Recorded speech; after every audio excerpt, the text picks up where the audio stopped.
Hello, everybody, and welcome back to Temas Resources channel. We're sitting here once again with Mike, and we have a special guest today. We are also sitting here with Executive Chairman of Temas, Bob Schafer. Bob, how are you doing today? It's a wonderful Friday afternoon. We got a little bit of snow here in Salt Lake City, and a lot of work's being done. Good, good. Glad to hear it. Mike, you get some snow up there too? It's winter. It's long winter. Long, cold winter, winter cold. Long, cold winter, yes. All right. Well, Bob, I feel like we should get an introduction for you out of the way first. So you've been at the company now for going on up to 4 months. How do you like it? Well, I've known Michael for probably almost 25 years now, so I knew he and I would get along real well and mesh with ideas and energy really well. It's a small group, so it's not very hard to get to know everybody. And yeah, we're making a lot of progress very quickly. Good. Glad to hear it. So, Mike, what really made you, again, as Bob said, you guys have known each other for a while. What was the key thing that Bob was bringing to the table that you had to have on board? Well, Bob's got this really awesome brain, and he knows all sorts of things about geology that I'll never learn. He's been everywhere on the planet, put together projects all over the world, and he knows everybody. So I think walking encyclopedia is an understatement for Bob's abilities, but he's also really good to work with and fun. And I don't think there's a day that goes by now that we don't talk and work through some projects and have bounce ideas off each other constantly. So it's very good interaction. I think the best part really is the interaction, bouncing ideas, because I think both Michael will agree. I think both of us are a little bit out of the box thinkers, and sometimes we have to pull it back a little bit. One of us brings the other one back, but a lot of times some really good ideas emerge from those kinds of discussions. Yeah, and Bob just knows people. It's like, okay, well, we have this nickel sulfide technology, and he goes, hey, I know Bob, and Bob will call the other Bob, and I know this guy, I know that guy, and I'm going, you know everybody. Yeah, it's funny when I have to replace my cell phone, when I download my contact list, it takes them about 2.5 hours to get the 4,000 to 5,000 names and telephone numbers and email addresses that are on. Yeah, it sounds like you guys have been in contact for a while and really good mesh together. I mean, I would honestly say that is one of the most important things when it comes to having a good team is the synergy and how well people get along and can bounce ideas. But going back to your more technical skills and know-how, Bob, talk about some of the things you handle for Temas now on the day-to-day. Okay, well, I look at both the geology side and also on the technical side, and that although I'm not a metallurgical processing expert by any means, I've got enough chemistry background and thermodynamics background that I understand what they're doing, and I can ask questions that get them to scratch their heads occasionally, or give me a simple explanation of what's going on so that I can then bring it to the public in a fashion that they understand. Okay, so I guess Mike, Bob, let's try to run through a little exercise here. So like, Mike, bounce an idea off of Bob that you would typically bring to him, like like shows what you're bringing to the table, and then Bob, give your answer. So we have a technology in metal leach that's very effective to work on copper carbonate deposits. Where in the world would we look for copper carbonates? Well, typically copper carbonates are formed as weathering products over porphyry copper deposits. So you look in either Western South America, or more closely at home, Southwestern US, particularly Arizona.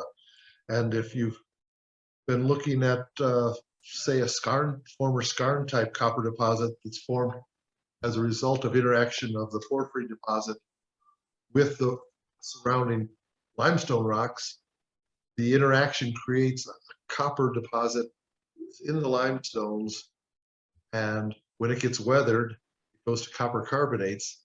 You can't float copper carbonates. They get leached usually by sulfuric acid leaching. But if you're trying to do something like that,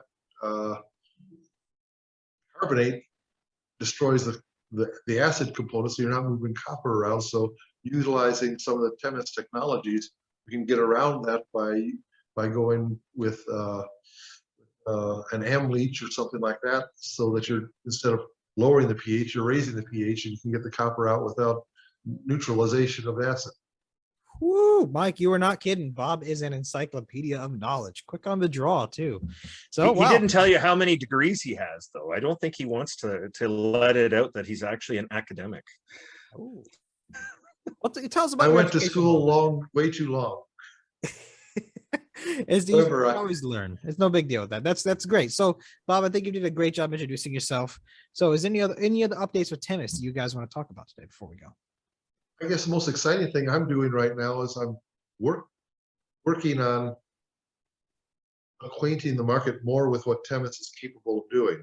I'm trying to take the high-level science of hydrometallurgical processing and going to put out a series of news releases described what it does, how it does it in layman's language, and which projects we're looking at and working on that these can be applied to, so that it shows the dual nature of the company that Temas is. We're a company that has exploration projects like our two titanium, iron, vanadium projects in Quebec, and we've got the technology that allows us to process them in a fashion that's energy efficient, environmentally green, sustainable, and does it at a cost that's lower than the traditional methods.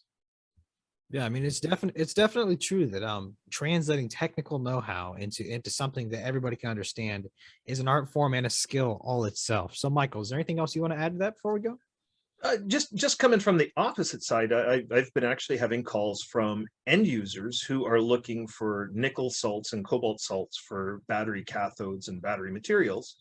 And they recognize that our technology works. Now they're kind of going, okay, who is somebody you're working with that can provide this material? So we're getting it a little bit from both sides, from the mining companies who are looking for technical support, but also for the chemical producers who are desperate for battery materials. So part of what I think we'll be able to do as we go forward is help bring one side of the end user to the miner together with our technology.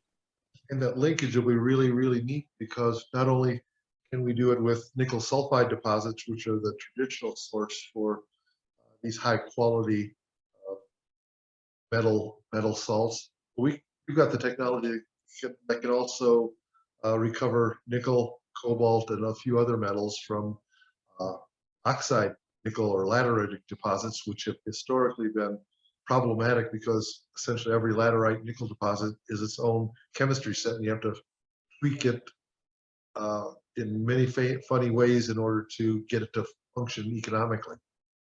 Yeah, it's interesting. I'm curious to see how Temas's technology applies to all these things as we go along through these video interviews. But Michael, Bob, thank you so much for joining us here today. If anyone has any questions for Bob, go ahead. He's apparently great at layups, by the way. So ask away. Three-pointer. Three-pointer man. Okay. My bad. Anyways, Bob, Mike, thank you for joining us here today. Thank you everyone for watching, and stay tuned for another video coming soon. Cheers, gentlemen. Thank you so much for the time today.